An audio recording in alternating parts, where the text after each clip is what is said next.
It is never easy to hear news of fatalities in an act of terror. However, it's particularly heartbreaking to us all when we hear that children have been killed by these acts of violence. 8-year-old Martin Richard was the first identified death in yesterday's Boston Marathon explosion, and today we learn more details about his life. What do we know about Martin today? Well, we know he was an 8-year-old boy and that he went to the marathon to root on some family friends. He was there with his father and his little sister, who's 6, and his mom and his dad and older brother.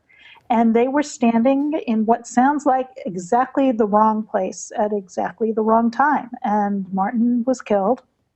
His younger sister had one leg amputated. His mother is seriously injured with a brain injury. And his father and older brother had minor injuries, but the whole family was just right at the blast scene and suffered and paid the price. How do we properly talk to our kids about things like this, and what do you make about the salience there? Yes, that's every parent's first thought is, well, every parent's first thought was, oh my God, it could have been me. And every parent's second thought is, and how do I talk to my kids?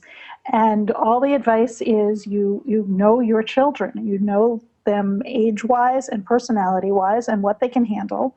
It's almost always better to come from you than to come from some other kid at school. And, turn off the TV. No child needs to be seeing this over and over and over again.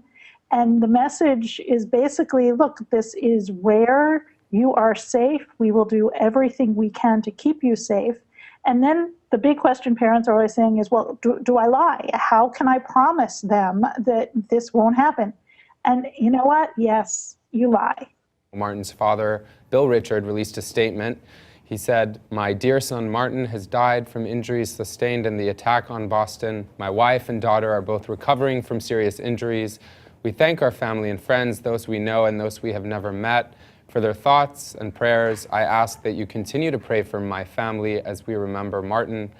We also ask for your patience and for privacy as we work to simultaneously grieve and recover. Thank you." Lisa, when we hear that, from his father, how can we best support the family right now? Well, probably by listening to them. And, every reporter, of course, wants to talk to them because we feel like we know them and we feel like they're part of us. And yet I don't know that that's what the family most needs.